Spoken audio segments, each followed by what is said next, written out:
నమస్కారం. మీ భువనగిరి పార్లమెంట్ అభ్యర్థి కారింగుల యాదగిరి రాజయోగి ముదిరాజుగా మీ ముందుకు వస్తున్నాను.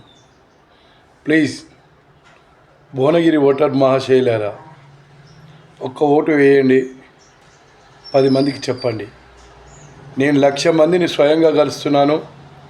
మిగతా వారికి మరి మీరు 10 మందికి చెప్పాలని చెప్పేసి నేను మీ అందరికీ విజ్ఞప్తి చేసుకుంటున్నాను.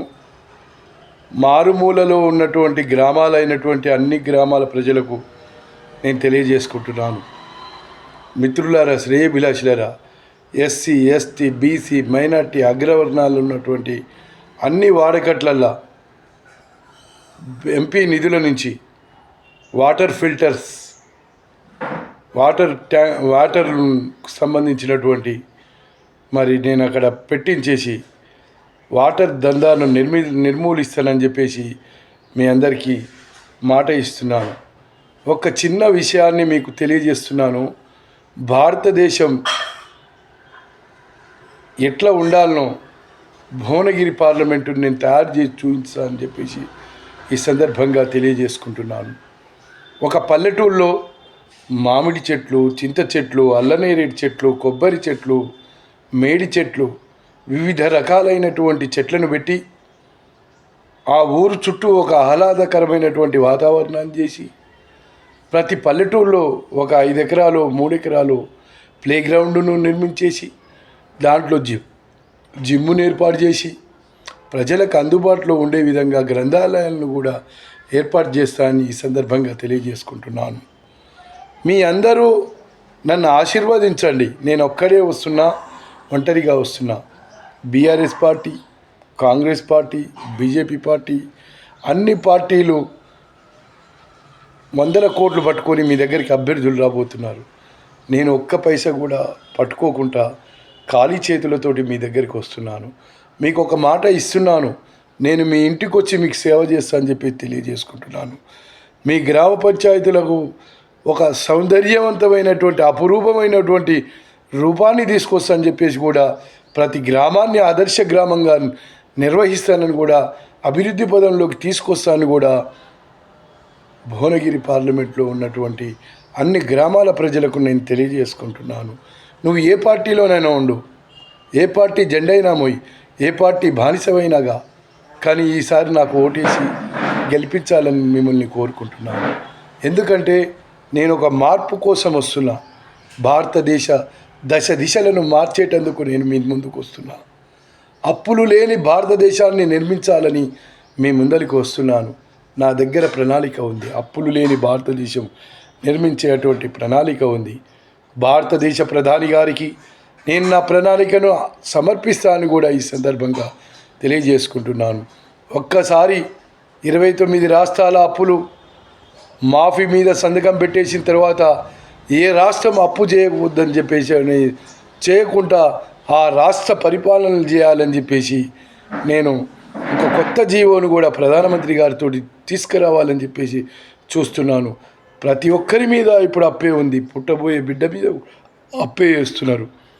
ఏం పరిపాలన అండి, ఏం సౌటల పరిపాలనలు, ఇవేమి వేస్ట్ పరిపాలనలు, ఇవేమి ఉచిత పథకాలు, ఈ ప్రజల్ని ఇట్లా ఉచితాలకు అలవాటు చేస్తున్నారు.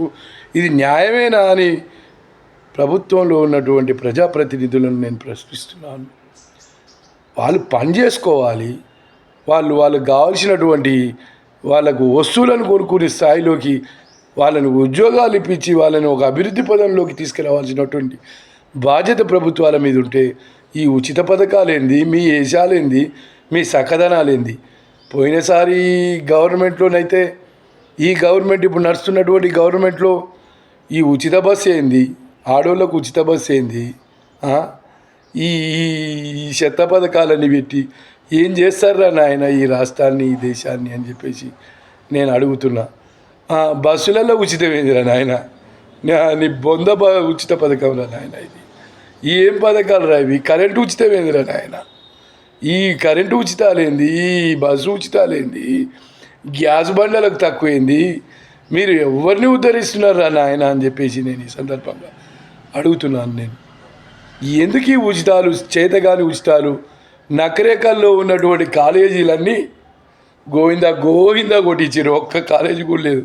ఒక్క కాలేజీ ఉన్నట్టుంది ఏవిఎం దాంట్లో, మరి ప్రైవేట్గా అదేదో కాలేజీ ఉన్నట్టుంది. ఆ కాలేజీలన్నీ గుండుసున్నా కొట్టించారు. చదువును మొత్తం సంకనాకి ఇచ్చేసారు. ప్రతి వార్డులో, ప్రతి సందులో, ప్రతి కాడ మధ్యాహ్నం ఇచ్చేటువంటి బాధ్యతను ప్రభుత్వాలు తీసుకుంటున్నాయంటే ఎంత సిగ్గుచేటైన విషయం మనం అందరం కూడా తెలియజేసుకోవాలని చెప్పి తెలియజేసుకుంటున్నాను. నేను మీ అభ్యర్థిగా ముందరికి వస్తున్నాను. నేను ఒక్కడినే వస్తున్నాను, ఒంటరిగా వస్తున్నాను. మీరు నా అందరికీ ఓటేయాలని చెప్పేసి నేను తెలియజేసుకుంటున్నాను. ఒక ఓటేయండి, 10 మందికి చెప్పండి. 1,00,000 మందిని నేను స్వయంగా కలుస్తున్నాను.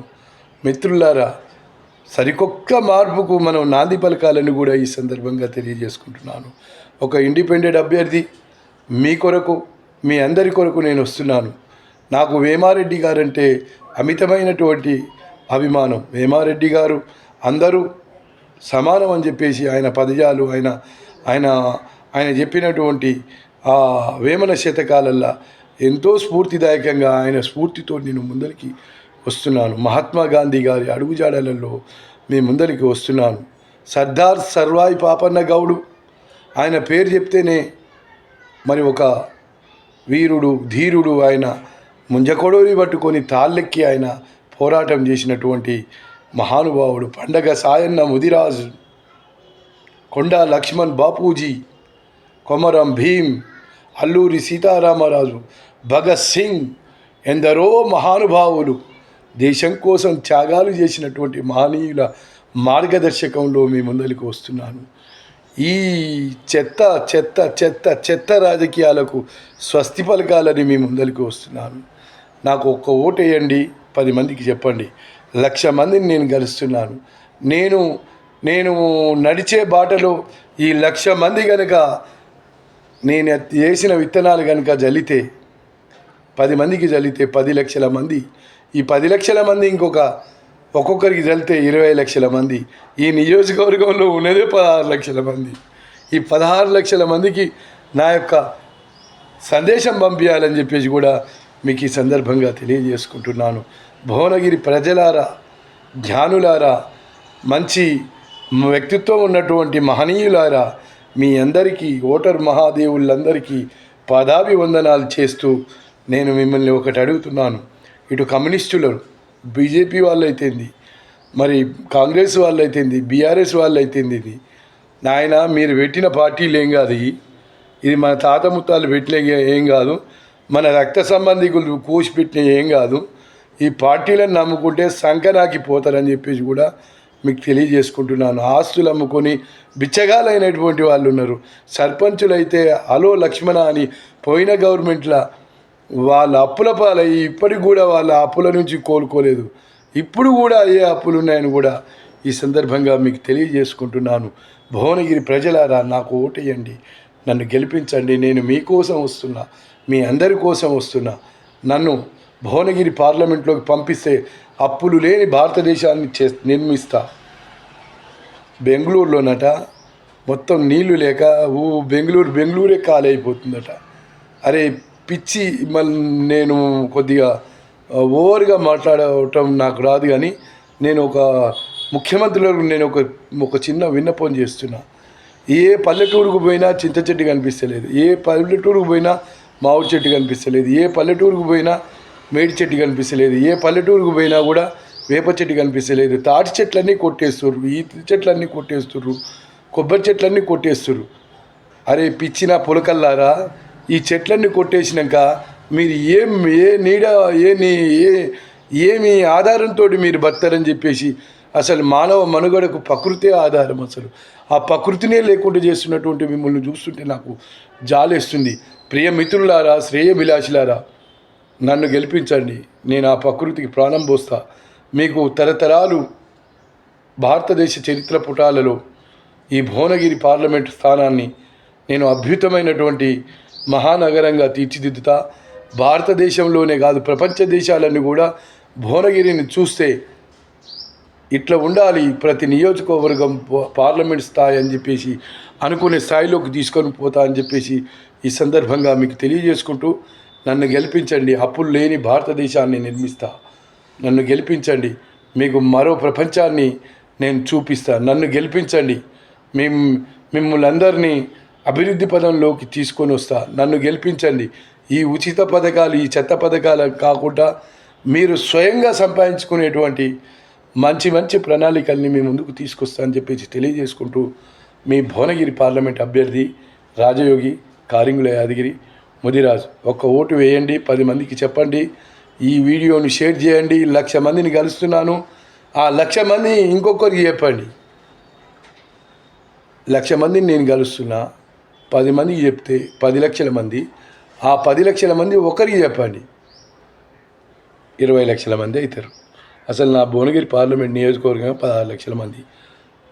మీరందరూ నన్ను గెలిపిస్తారని ఆశీర్వదిస్తారని కోరుకుంటూ మీకు సదా మీ సేవలు కారింగుల యాదగిరి రాజయోగి. నమస్తే నమస్తే నమస్తే.